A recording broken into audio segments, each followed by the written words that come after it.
Hi everyone, welcome back to Cheese and Turtles. My name's Imogen. In today's video, I'm sharing what made me want to be a YouTuber. If you're not already subscribed, make sure to do that. Give this video a thumbs up, follow me on Instagram, and let's get started. So, am I a YouTuber? Not really. This is kind of a hobby, but I do this because I love it, and I wanted to share with you kind of the emotions that made me decide to start a YouTube channel. If you're not already subscribed, did I say that? Subscribe, whatever, let's start.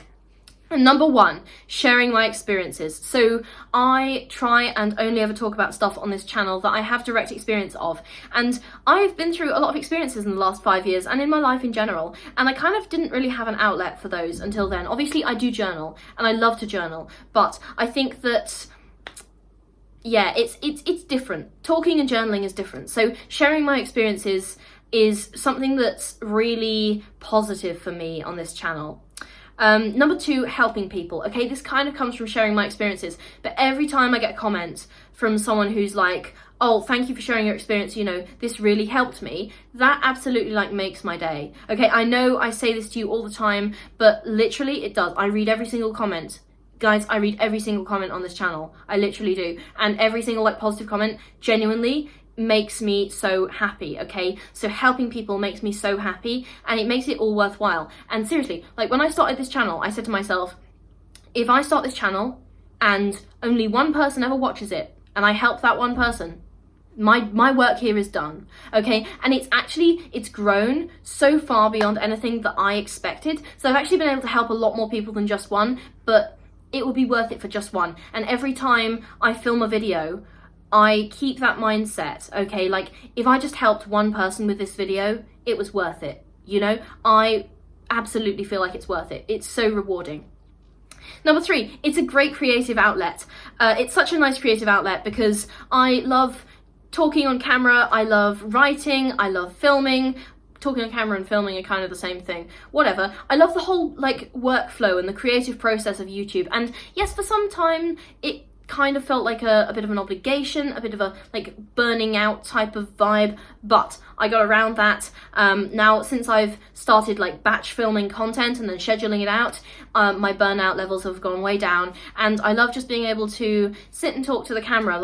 I'm in a phase at the moment where I've got a lot of scripts for videos backed up, and so I'm in just a filming phase. So all I'm doing right now is I'm just filming, I'm just sitting and talking to the camera, and later on all of this footage I'm going to edit it and upload it, but for now I'm just sitting and talking to the camera, and it's been so wonderful as a creative process to just be able to do that and to be able to express my viewpoints, and I feel like I'm chatting to my friends. I honestly do, and any of my friends who are watching this will be able to tell you that I love to talk, and I maybe even talk too much. So this is kind of an outlet for me to be able to talk and interact with you guys, and to just come up with video ideas. It's honestly so creative for me, and to be able to put together thumbnails, do photo shoots for that and stuff. Is just, honestly, it really helps me have a fun project to get my teeth into. It's a wonderful creative outlet. I highly recommend it for that. All right, number four, pushing myself outside of my comfort zone. This was a huge part of the drive that I had to start a YouTube channel, was pushing myself outside of my comfort zone.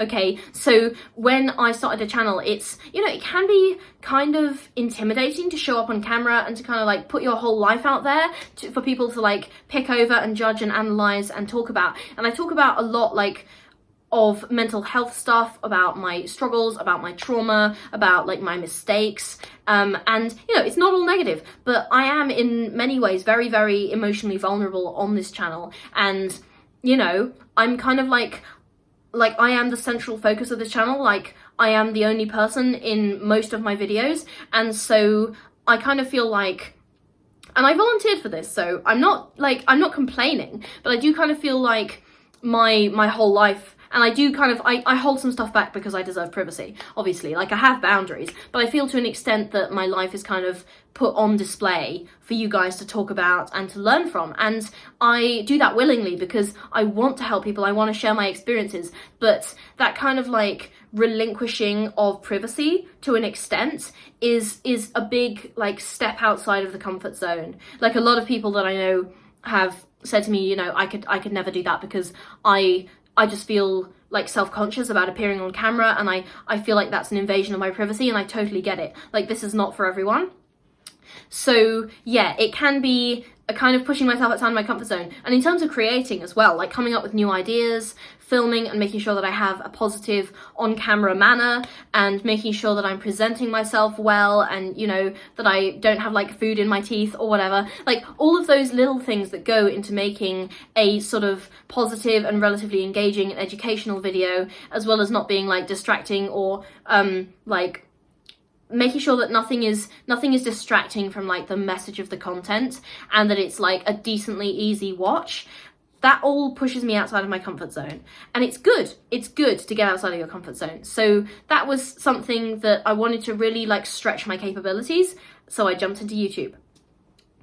And the final thing that made me want to be on YouTube was documenting my life and ideas. Something that I am not jealous of, but inspired by, are YouTubers who've been on YouTube for like 10 plus years, and they have like their entire 20s documented, and they have their entire, like, you know, they have all these things that they can look back on. They have their wonderful vlogs with friends, like cities they've lived in, traveled to, or, you know, all of these goals they've achieved. They have it all documented, and they can watch it back whenever, like a sort of visual digital diary. And that's fascinating to me. That's so inspiring and motivating. Like, in 10 years time, I want that. Like, I want to have a backlog of my like ideas and thoughts from when I was younger, and things that I did, and just being able to see my progression as a human being through the lens of my YouTube videos. That documenting of my life and ideas is something that appeals to me so much. And again, if nobody watches my videos, I can watch my videos. Like, I have, fun fact, I've actually filmed a bunch of videos that I will never post,